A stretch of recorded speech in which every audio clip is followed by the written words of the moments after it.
Welcome to my channel. This is my first ever YouTube video. If you want to get to know me, let me know. I am Nemah and I am a final year nursing student. I also do content. This is actually my first video uploaded on this channel. College is starting up. I wanted to give my babies, my lovelies, this advice as a freshman. Well, this advice is that I wish someone had given me like when I was a freshman. But if you're a freshman and you're about to start college, make sure to sit tight, grab your popcorns, and relax and enjoy the show. By the end of this video, you're going to understand how to survive and how to thrive to university/college. Let's get into it. So we have a lot to talk about, but the first thing first that we're going to be talking about today is academics, which is the major factor for university.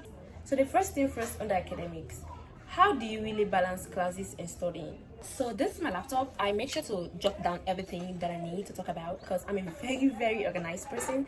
I don't like being disorganized, so I make sure to jot down the key points because I don't want to go off topic, I don't want to go off key and stuff like that. So yeah, first of all, as freshmen, this is something that we all struggle with. We struggle how to balance our classes, how to balance our schedules, how to balance our studying without getting overwhelmed. Well, this is something me personally I didn't get to learn. Like nobody told me, you guys. When it comes to studying, I became so overwhelmed, but these are things that we are going to be talking about today. Honestly, in my first year, I thought that I could just read everything the night before exam.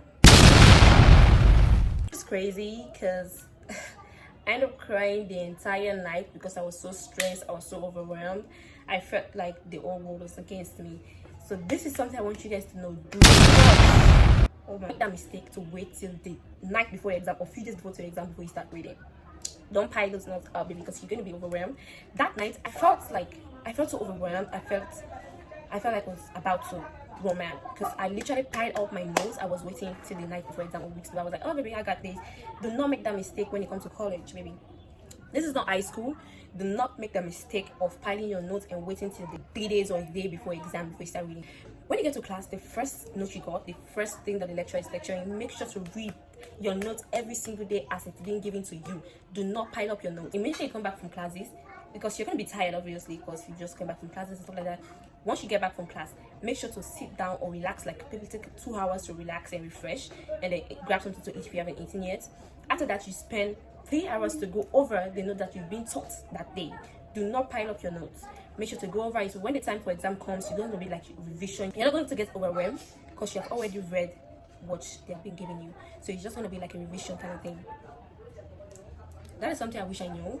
I learned the hard way, baby. I learned the hard way. I said this over and over again. I learned the hard way, and I don't want you guys to go through that same mistake that I did as a freshman. Okay? So our second point when it comes to academics, you need to have a planner. You cannot be going to college and you don't have an extra planner. That is one thing that worked for me. Me personally, I'm a very organized person. As you can see today, I even planned what I'm going to be saying on this video because I don't want to go off key. So you need to have a planner. Yeah, you plan your things. Yeah, you plan things like, oh, this and this is what I'm going to do today. This and this is what I'm going to be doing. You know, just plan your schedule. Plan everything when it comes to your education. Make sure everything is being organized. Because me personally, I'm the type of person, I'm going to be thinking about something today in the next 4 hours. I'm like my brain will go blanks about it. So that's why I have a planner that I write things down. If I want to do this thing today, I'll be like, okay, I'm planning to do this and this and this and this today. So yeah, you need to have a planner. Another thing is, do not cram. Cramming can make you lose your mind the day of exam. Make sure you read to understand. Make sure you read to know what you're reading. You get? I don't know if you get what I'm saying. Be stressed out. So do not cram. Baby, I learned the hard way. Okay? This is coming from a big sister out of experience. Another thing is, this is something we all battling with. Do you need to chase your grades? Do you need to study for you to pass them? Do not chase the grades. Study to understand what you are reading. Emphasis on understanding the concepts than chasing grades. Obviously, we're going to be studying to pass our exams. Yeah, obviously, we want the good grades. But at the same time, you don't want to be studying with your focus, with your mindset that, oh, I'm studying to pass this exam. Immediately after that exam, you're going to forget everything you studied. That is why you need to study to understand. Emphasis on understanding the concept that you're studying. Do not chase that grade. The next one that we're going to be talking about is your campus and social life. First thing first, how do you make friends as a freshman? This is something we all struggle with, especially for introverts like us. I don't think for like, if you're an extrovert, that's like a +1 for you. But for introverts like us, we struggle to make friends. But this is the way that I learned as an introvert, speaking from experience. Guys, how I started making new friends. One, I suggest you join study groups. Okay, it doesn't only help you to make new friends, it also helps you to build your study capabilities, it helps you to build your social life, it helps you build your academic life. So it's kind of like a win-win situation when it comes to studying groups. So I advise you join study groups. So join study groups and be open to accepting new friends, be open to move on from your high school friends, be open to make new people, experience new things and make new people. And also make sure to attend events, because you're going to university. It's going to be a lifetime experience. This is going to be a one-time thing, so you need to attend events like college events, like once in a while. You don't need to go at every single party that's happening in college, but once in a while. Don't be cooked up in your room. I did that mistake as a freshman. I don't want you guys to do that mistake again. I learned a very hard way. So make sure to go attend events, meet new people, interact. College is all about, it's about building relationships, about building connection with people. So college is all about building connection with people and meeting new people. These are people you're going to be knowing for your rest of your life. These are people that you're going to be dealing with in the long run. So make sure to attend events and meet new people and interact and have fun at the same time. Okay, so our next point that we're going to be dealing with is your time and your productivity. How to balance your time, how to schedule your time, how to be productive.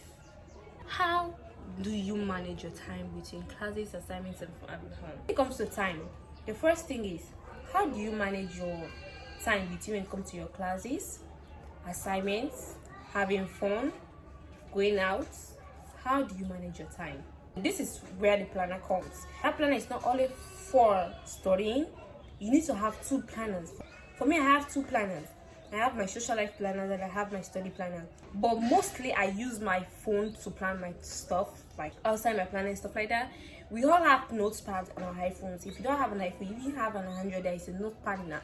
Whatever phone you're using, there is notepad. So in that planner, you need to schedule your time. Okay, I'm going to have class on so time, and after that I'm going to rest for this and this, because remember to rest.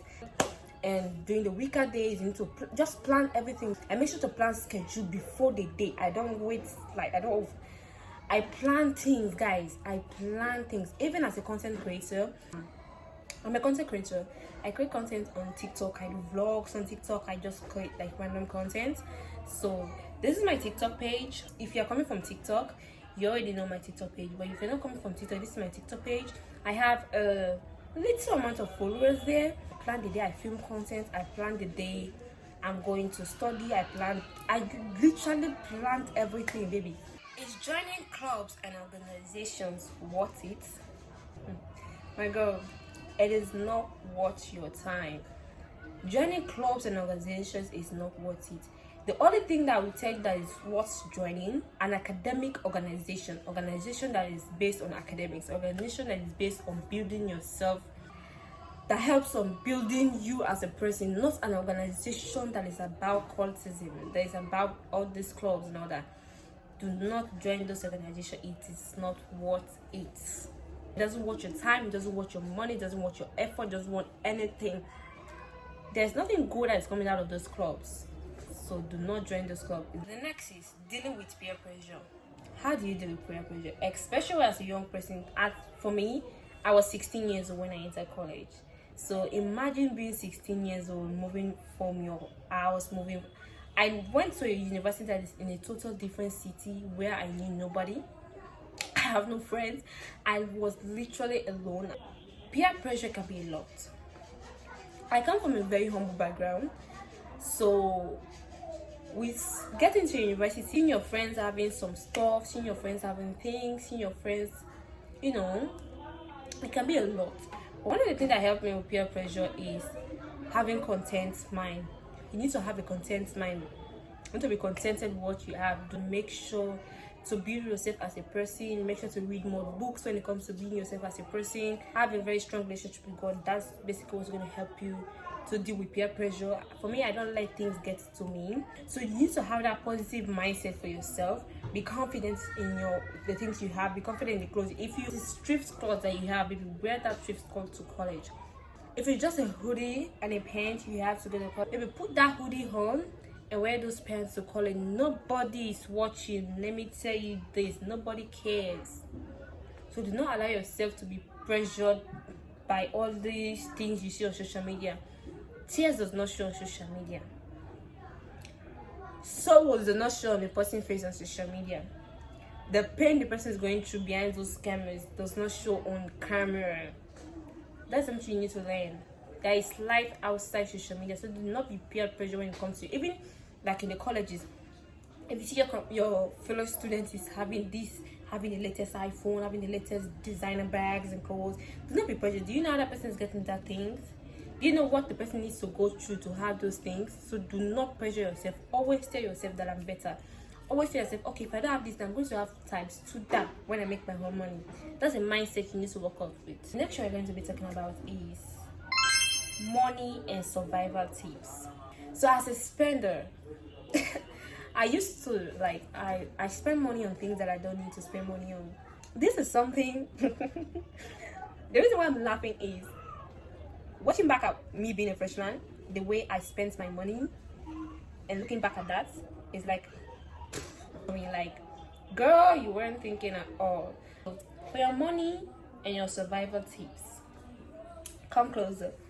This is the most important part. Still first, how to survive on a student's budget. That's right, you need to have a budget as a student. I said, this is the mistake I used to make. I don't like cooking. Let me put it out there. I do not like going to the kitchen. I do not like cooking at all. So most of my money was going on buying food outside. Do not do that mistake, because it is very costly to buy food outside. It is very costly, so do not do that mistake. Make sure to cook instead. Cook your meals instead of buying it. This is why I'm emphasizing on cooking your own meals instead of buying it, because I learned the hard way. I learned the hard way when it comes to this money budgeting things. Jesus Christ. You need to cook your own meal, okay? Cook your own damn meal instead of you eating outside. Just cook your own meal. Don't watch it. It does not watch your money. That means you're going to be used to buy a small bowl of jollof rice. You shall use that money to even cook 2 days soup. My dear, it is not worth eating outside. So cook instead of eating outside. It saves a lot of money. You get? And also start by saving. You need to have a bank account. If you don't have an account, make sure to go open an account. Start saving your money little by little. This is here that you practice saving, so you have something to fall back to once you graduated. You get? Another thing is buying secondhand books. You need to buy books that are secondhand, because brand new books are very costly. You need to learn how to look for secondhand books. It helps you save money a lot. Now, let's talk about the biggest money mistake that every freshman makes. Overspending on clothes. Parties. Spending your money on partying. Don't say you should not have fun. You need to have fun. Explore, meet new people, go to new places. But at the same time, you need to do that on a budget. Do not overspend on parties. I'm an African, so all my African girlies, we know. Don't overspend your money on parties, especially when you come from a normal background. Because your mommy and daddy are not going to be sending you money all the time. You need to learn how to budget. Unnecessary fees. What I mean by unnecessary fees, do not buy things that you don't need. You need to buy things that you need. Things that you're actually in need of. Not buying things because you want them. There's a difference between wanting something and needing something. So you need to buy things based on what you need, not what you want. Next thing is mental health and self-care. With everything that is going on, you need to know how to work with your mental health and your self-care, because college can be a lot. College can be stressful, can be overwhelming, can be a lot. So you need to know when it comes to your mental health and your self-care. Dealing with stress and homesick, because obviously you're going to be homesick because you missed your family, you missed your mom, you missed your bestie, you missed your hometown, you missed your room. You're literally going to be homesick at some point. Every single person gets homesick at some point. For me, how I dealt with me being homesick, me having stress, me praying, or sometimes video calling my mom, talking with her and my siblings helped me feel like I'm home again. And also listening to music. College and God go like this. Pray, my sister, pray. Why is self-care important? You must be wondering, right? Let's get into it. First off, you need to talk about you resting. This is something we all do a mistake about resting, because we overwork ourselves because we want to get at this particular, we want to reach a particular grade point and everything. So, but we need to have a moment to rest, because the brain needs to rest, my dear. Eat healthy meals. You get, have breaks, have time to yourself. Just do something that will help get your mind off things, on off situation. Next one is the growth and lessons. This is something that I wish I knew as a freshman. I wish I knew how to learn from my mistakes and how to grow from them. So one of the advice I would want to give you when it comes to your growth and lessons, once you've made a mistake, just know that I'm not perfect. I'm a human being. I make mistakes. Learn from your mistake and grow from that. Do not repeat your mistakes. One advice that I would give to my younger self, 16-year-old me, the advice that I give to myself is always be true to yourself. Always be yourself. Do not let people inflict their insecurities on you. Be yourself regardless of what people think. Be true to yourself and be true to God. Be kind to people and don't let anything people say get to you. Don't live your life based on people's validations. That is something I would give an advice to my younger self as a freshman. So we've come to the end of this video. So just make sure to remember to balance your studies, take care of yourself, making the right friends, and enjoy the journey regardless, because college is an amazing place, it's an amazing journey, it's a beautiful journey, it's a journey where you learn about yourself, it's a journey where you grow as a person, it's a journey where you met the real you. So if you find this video helpful, don't forget to like, comment down below like your experience that you've gotten so far. And if you're not a freshman, if you're in your sophomore year or your junior year, make sure to comment down below your experience, and also subscribe for more college tips and lifestyle tips, because I'm planning on doing more lifestyle content and everything. But let me know in the comment section what you guys would love to see from me. So yeah, catch y'all later. Alright, bye.